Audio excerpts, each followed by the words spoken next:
Human trafficking is a $199 billion industry worldwide. Throughout the United States, Indiana ranks 22nd in cases involving human trafficking. Tonight, Patrice Dayton begins a three-part special report narrowing down the global issue to the Wabash Valley through the eyes of a local woman who survived. Human trafficking is a rapidly growing crime in Indiana. Each year, the number of identified cases goes up in the Hoosier State and right here in the Wabash Valley. Yes, human trafficking is happening here. It's not just a big city problem. In this special report, a local survivor speaks out.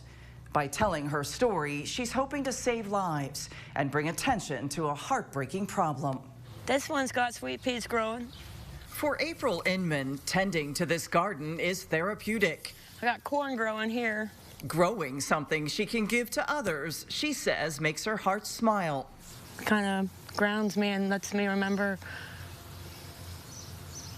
that everything and everyone is important. For most of her life, April never felt important. April is a survivor of human trafficking.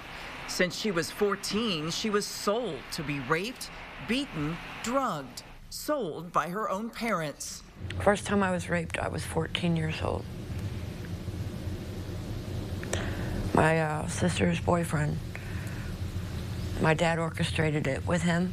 After I was raped at 14, my mom had a guy living with her that when I would go for her visitation, I would be in this man's bed for years, till I was 17. Being beaten, raped, drugged, starved, with my mom there. Her parents moved her about every 3 months, passed off from partner to partner. She says she was groomed to never ask for help, and she was drugged so often, she says society just looked at her as a junkie.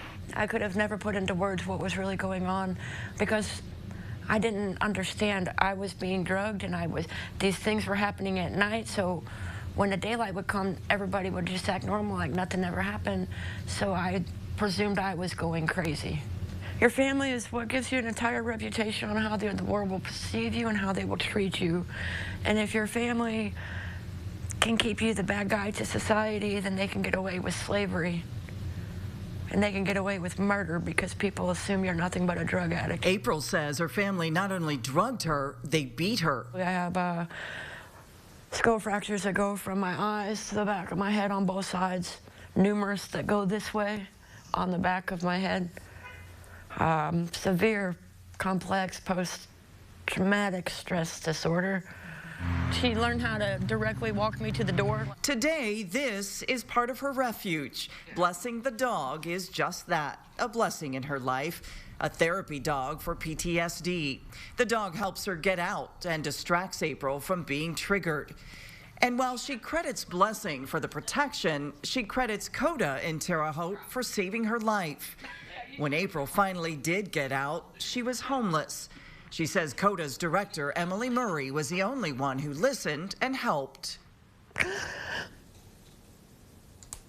All I had to do was get here. I just had to survive long enough to get here because then these people would see what's been done to me, and even if I died, they'd know the truth. A truth that I'm not trying to hide, like so many other people are. A great number of children in our country are sex trafficked, and usually by their parents, which is something that most people probably wouldn't think of, but it is a reality and it's what happens. I just think it's really important that people recognize that it happens here. For me, this is a privilege to give back to the people that gave me the chance to have a life. It is this garden in the yard at Coda that gives April Inman peace, putting her hands to work doing good. April now has permanent housing. She's finally safe, no longer silencing the violence, speaking out to help others. Don't give up hope. If you're stuck, if you're in a situation you think you can't escape, the time will come. It will come. And help will come. Because trafficking is a local issue, there is now a human trafficking coalition in Vigo County, a group that trains local first responders and businesses on what to look for and how to protect our children. I'll show you more of their life-saving work in our next report. With photojournalist Josh Lum, I'm Patrice Dayton. And if you need help, CODA does have a hotline that's staffed 24/7. That number, 1-800-566-CODA. And if you'd like to help CODA continue all of its great work, donations, of course, always needed.